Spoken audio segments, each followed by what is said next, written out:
Paz do Senhor, meu amado, bem-vindo de volta à nossa escola bíblica. Nós estamos estudando a carta de Paulo aos Tessalonicenses. Então, pega a sua Bíblia, pega o seu caderno de estudos. Ora, o Senhor, pede a Ele discernimento, entendimento, conhecimento, sabedoria. Pede a Ele proteção para que nós possamos desvendar dos seus mistérios. Muito bem, nós já vimos a saudação no vídeo passado, agora vamos ver o resto do capítulo 1, que fala das ações de graças iniciais. E aqui Paulo está extremamente alegre e feliz. Por que Paulo está feliz? Ou seja, o primeiro capítulo é só de alegria. E é só de alegria porque os membros da igreja estavam vivendo como cristãos. Ou seja, durante a sua ausência, eles não perderam o espírito cristão que Paulo, naquele pouco tempo em que estava presente, lhes ensinou. E isso apesar de todos os obstáculos que eles estavam passando. Cada um deles tinha sido um objeto de uma chamada de Deus. Deus é aquela pessoa soberana, poderosa, que age com bondade, com amor, com caris, como nós vimos no vídeo passado. E eles devem, então, dar ações de graça para Deus, exatamente por conta desta sua bondade, desta sua graça, que nos é dado sem qualquer merecimento. Ele dá graças a Deus pelos Tessalonicenses por três aspectos. Ele chama a atenção da fé, do amor e da esperança. A fé, entendida aqui como a operosidade, ou seja, o agir, o fazer as coisas exatamente porque se tem fé.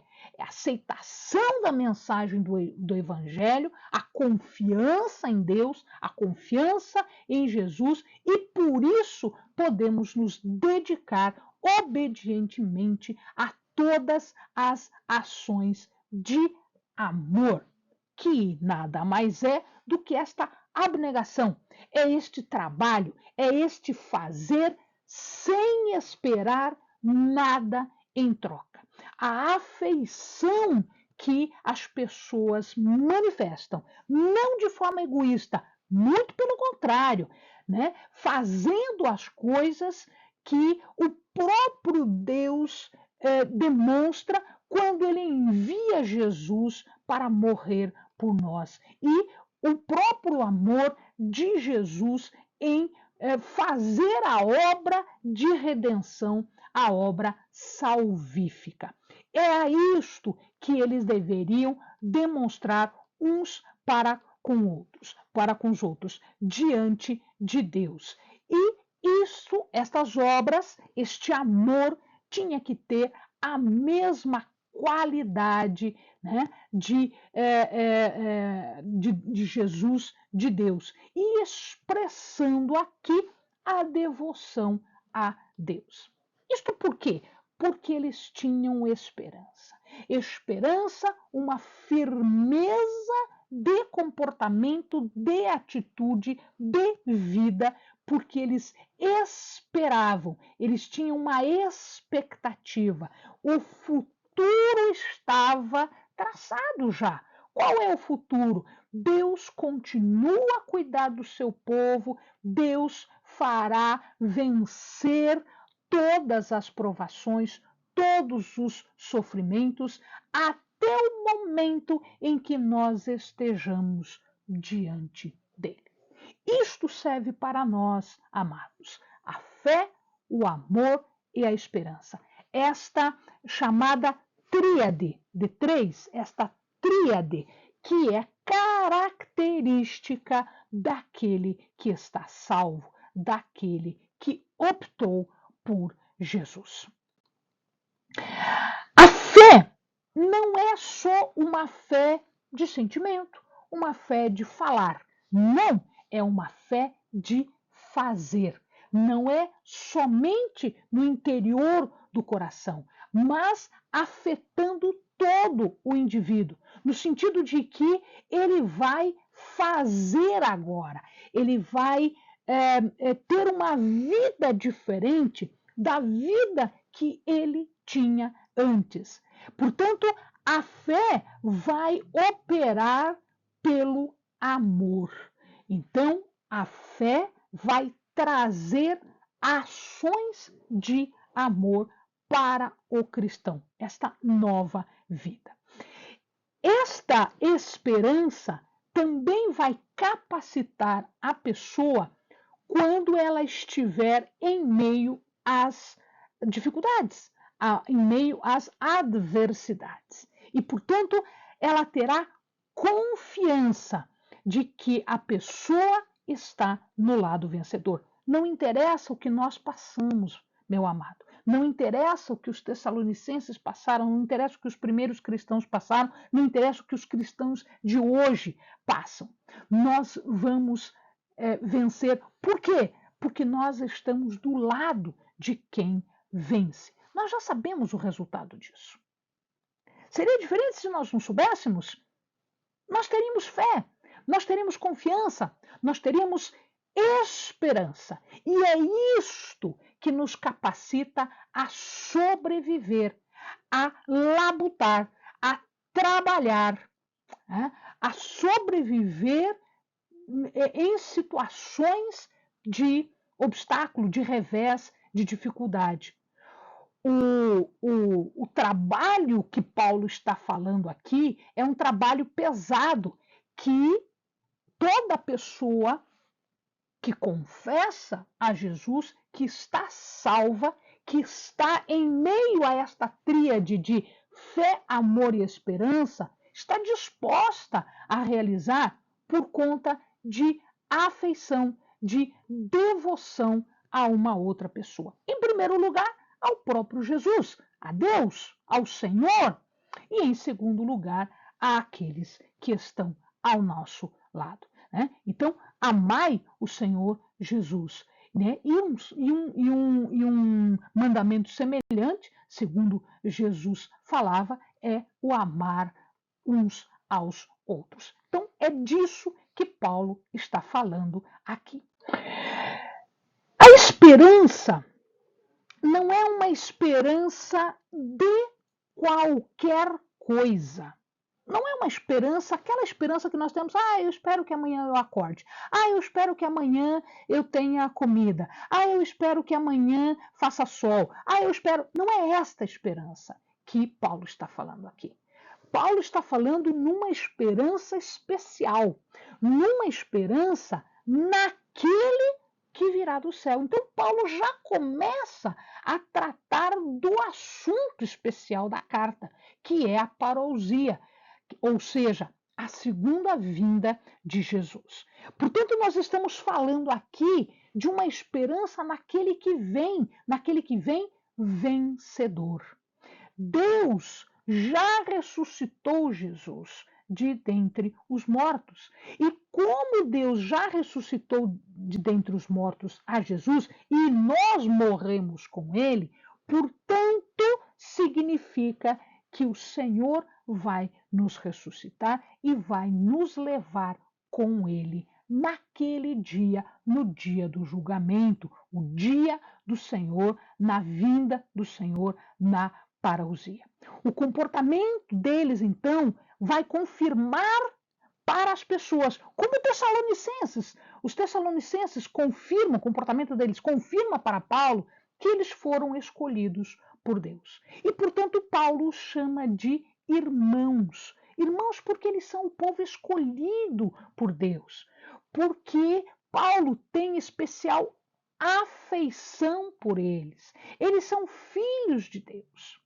Se nós somos filhos de Deus, portanto, nós somos irmãos de Jesus. Jesus é o nosso irmão mais velho. E se nós somos irmãos de Jesus, se eu sou irmã de Jesus e você também é, nós somos irmãos. Você é irmã de Jesus, eu sou irmã de Jesus, portanto, nós somos irmãos. Eles são, portanto, objeto de afeição, objeto de cuidado, tanto de Deus, quanto de Jesus, quanto de Paulo, né? A escolha, portanto, depende do amor de Deus, não do valor que nós temos. Nós fomos escolhidos por Deus, não porque nós temos valor. Eu fui escolhida não porque eu sou de valor. Eu tenho valor para Deus. Mas a escolha não se prende a isso. A escolha se deu por amor, né? Deus nos escolheu pela sua soberana vontade, nos elegeu. E nós respondemos a este chamado. Portanto, nós somos irmãos e nós estamos todos irmanados, nós estamos unidos nesta irmandade entre nós e com Jesus, portanto, filhos de Deus.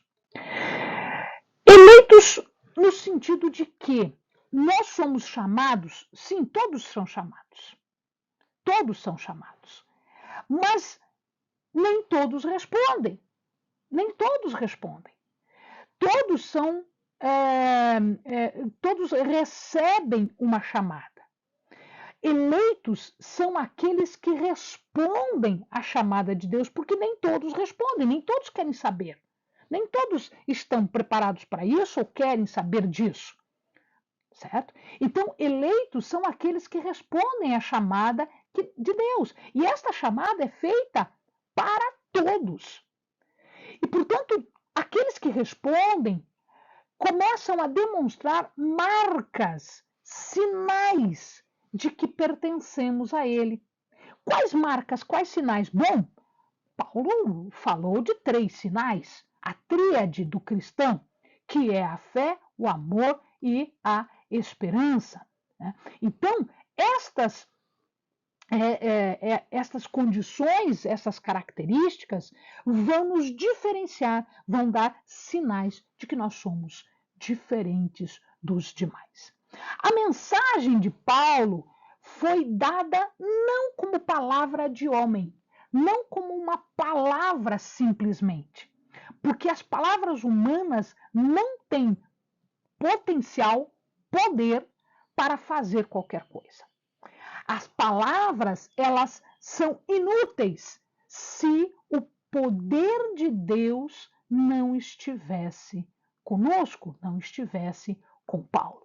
Portanto, o poder está vinculado, estreitamente vinculado com o Espírito Santo. O Espírito Santo é que nos traz poder para falarmos, para louvarmos, para adorarmos, para ensinarmos, para trabalharmos, para fazermos, testemunharmos qualquer coisa em relação aos demais. Ela é ineficaz. Se a palavra for só de mim, ou se a adoração for só de você, se o sermão for só do pastor, isto não tem poder, isto é ineficaz. Por quê? Porque ele não está com o poder do Espírito Santo.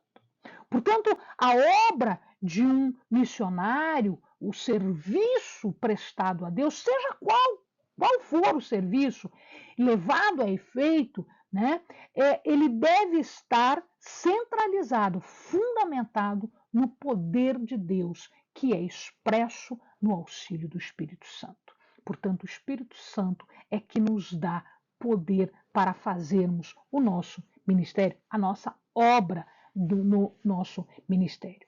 E isto leva em consideração não os nossos interesses, mas os interesses, primeiramente, os interesses de Deus, os interesses daqueles que precisam ouvir serem alcançados pelo Evangelho, pelas palavras e pelas obras de Deus. E ele diz que continua sendo feliz porque eles são imitadores. Imitadores em que sentido? Eles eram imitadores no sentido de que eles estavam seguindo um exemplo. Não só isso, olha que coisa interessante, Paulo diz aqui que eles não só eram imitadores dos missionários, imitadores do Senhor Jesus, né? Porque eles estavam recebendo a mensagem no meio de aflição e eles estavam superando isso, eles estavam ficando firmes no meio do sofrimento, né? E revelando aí uma alegria, que é a alegria do estar salvo, mas também, né, o caso de que a alegria é experimentada no sofrimento, capacitando então aquele que é crente a suportar o crescimento, o sofrimento, e não ser vencido pelo sofrimento. A alegria é a da salvação. A alegria é a da presença do Espírito Santo, da influência do Espírito Santo, da presença do Senhor como uma marca de uma pessoa que foi regenerada, que foi salva. Mas além disso, eles não eram só imitadores, mas eles estavam se tornando um modelo, e isso é importante, amado. No primeiro momento, nós somos imitadores porque nós imitamos um exemplo, o exemplo maior que é Jesus. A partir do momento em que nós somos imitadores, as pessoas começam a nos olhar como também modelo. Como Paulo, imitador de Cristo, se torna modelo para os tessalonicenses, imitadores de Jesus e de Paulo, se tornam modelo para todos os outros. Então, ele está falando aqui de toda a Macedônia. Tessalônica está aqui, é esse pontinho vermelho aqui, esse aqui é Tessalônica. Tá? Atenas está aqui, Corinto está aqui, Bereia está um pouquinho mais para baixo aqui de Tessalônica. Tudo isso daqui é Macedônia. Então ele está dizendo que eles estão servindo de modelo para toda a Macedônia e a Acaia. Aqui a Macedônia, e a Acaia é a outra região, como se fosse um estado, né? Uma outra região, a Acaia. Então, a Macedônia aqui no norte e a Acaia aqui no sul. Tanto uma quanto outra eram províncias romanas. A Grécia era dividida nestas províncias romanas. Eles vieram, portanto, essa Acaia e essa Macedônia, elas passaram a pertencer, como nós já vimos no primeiro vídeo, né? Aí pelo século II antes de Cristo, né? E eram administradas depois como uma só. Entre 15 e 44 depois de Cristo, essas províncias foram divididas por Augusto e depois unidas novamente. Tá? Augusto, o imperador Augusto, certo? Modelo aqui ele está falando como um exemplo, algo que tem que ser seguido como um padrão de comportamento, um padrão de moral, um padrão de ser cristão.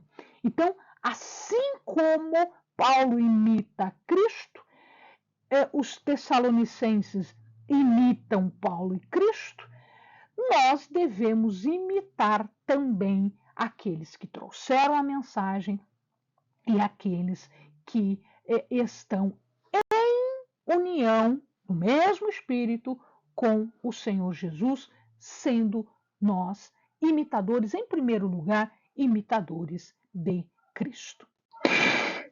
Paulo continua dizendo que a pregação do Evangelho foi acompanhada por toda essa oposição. Isso está confirmado em Atos. E ele fala, ensoou a palavra no sentido de que os tessalonicenses agora passavam a ser replicadores da mensagem. É assim que funciona. Primeiro você recebe, depois você assenta isso, né, assimila isso, faz do teu comportamento em acordo com a mensagem e depois você começa a replicar a mensagem. Então, quando ele fala, né, desse replicar, ele fala em soou a palavra, é como se estivesse tocando um som, né, a partir de Tessalônica para todas as regiões. Então, os cristãos tessalonicenses começaram a espalhar o evangelho por toda parte. Por toda parte onde? Tessalônica, indo para Macedônia, indo para Acaia. É assim que nós devemos fazer. Nós recebemos, depois de entendermos, depois de nós modificarmos o nosso comportamento em acordo com a mensagem, nós passamos a ser replicadores. A gente passa a divulgar a mensagem. É isso que se espera do grande comissionamento que Jesus fez aos seus. Ide por todo o mundo e espalhai a mensagem. Os Tessalonicenses, então, diz Paulo, eles deixam os ídolos, eles se convertem, eles largam aquilo que eles faziam, eles deixam a adoração dos deuses, que eram falsos, para a adoração de um Deus verdadeiro, o Deus, né, que é agora aquele que merece, que é digno de toda a honra e de toda a glória, porque ele é o único, porque ele é o verdadeiro. Isso leva a um outro nível de relacionamento com o próprio Deus e com Jesus. Quando nós largamos os nossos ídolos não precisam ser ídolos de pedra, de metal, de madeira, não precisa ser falsos deuses no sentido de Deus disso, Deus daquilo. Pode ser coisas que nós elegemos como ídolo. Dinheiro, posição, status, estas coisas também podem se tornar ídolos nas nossas vidas. Então, a partir do momento em que nós largamos os ídolos, nós vamos ser como os Tessalonicenses. Nós, deixando os ídolos, nós temos um novo relacionamento com Deus, um novo relacionamento com Jesus, um relacionamento mais próximo. Eles se converteram. A conversão é no sentido de voltar-se. Converter é deixar aquele jeito que você está vivendo e ir para um outro jeito, o jeito certo. É o reconhecer Deus como sendo Deus.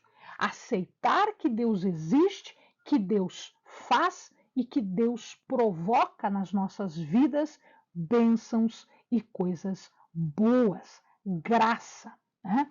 É uma volta, é largar da cegueira e ir para o verdadeiro Salvador.